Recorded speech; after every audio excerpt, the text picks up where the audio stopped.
The isekai power fantasy anime Arifureta is better than it should be. Look, I'm rating this on a curve. When there are anime out there like The Wise Man's Grandson, The Eighth Son, Are You Kidding Me?, How to Not Summon a Demon Lord, an isekai cheat magician, the limbo pole is kind of high. Anyway, genre is kind of like a shell that you pour ideas into. What I am interested in is what an author does with the genre. So, what does the author do with Arifureta? Let's start with the dungeon arc. The first 2 episodes are Hajime acting as a super edgelord, but as soon as Yue is introduced and we get outside of Hajime's headspace, we discover that the author is completely aware of how edgelordy and ridiculous Hajime is. And from that point on, the tone shifts remarkably. What I really enjoy about this first arc is the work that is done in building the romance between our 2 leads. Hajime and Yue start to bond and grow closer. We are given a proper romance. What we often see is romance by declaration, where 2 characters are just told that they fall in love and we don't understand why and what bonds them together. It just happens to be that the author has decided, yeah, these 2 people are going to fall in love. But in this anime, we get a romance, and it makes us feel like we are watching something really happening. This arc is capped by the Hydra fight, and this is one of the best fights I've seen in anime. What makes this fight good is thematic resonance. The Hydra is strong because of its ability to cooperate. Each head representing a different power. One defensive, one attacking, support, DPS, crowd control, etc. Healing. So,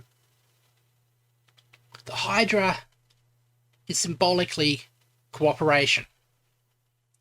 And it's through Hajime and Yue learning how to work together and work on each other's strengths that they defeat the Hydra. Typically, in this kind of isekai anime, the girls are useless.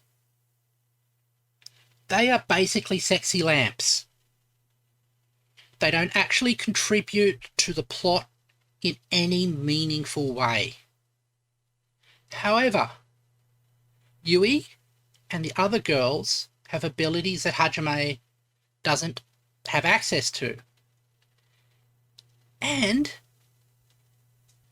they do stuff. They progress the plot. They get involved in conflict and resolve those conflicts. Typically, with one of these isekai power fantasy animes, what would happen is that the main character would be so ridiculously strong, it would make all the other characters completely redundant. Like, sometimes they give the lead girl healing powers and then never let the protagonist get hurt. This is not what happens in Arifureta. All the girls have places. All the girls have involvement. It's really nice that way. Now, the other thing in the fight that I really like is that both of the characters are comfortable with touching each other.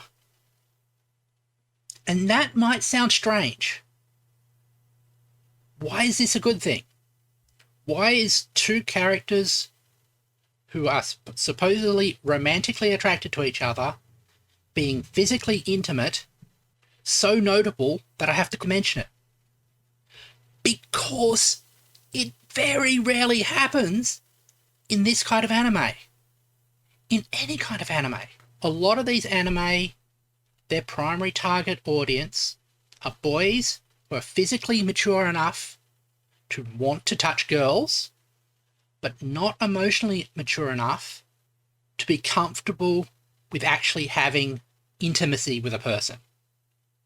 And this is not me casting any shame. People should only do things when they are ready to do those things. But what I like is we're getting a rare example of somebody who's got to that stage of maturity. That happens so rarely in anime. I like seeing characters making out. I like seeing characters being attracted to each other and expressing that attraction to each other. Now, I know what some of you are going to say. There are plenty of anime, not on broadcast television, that has that type of thing in it. And I'm going to tell you, no, they don't. Those anime don't have physical intimacy. Those anime have people pushing bits of flesh up against each other. Completely different. Also, no shame on that. That's fun. The other thing that made me fall in love with this anime is the episode where Shia and Hajime go on a date. And do you know why? We have an entire genre called harem romances. But none of them are really about polygamy. They are about a group of people all acting to frustrate the other members of that group's relationships. In this anime, we have the first example of compersion. That is the idea that if you love your partners, then those partners being together and being romantically involved with each other makes you happy as well. This is the foundation of healthy polygamy.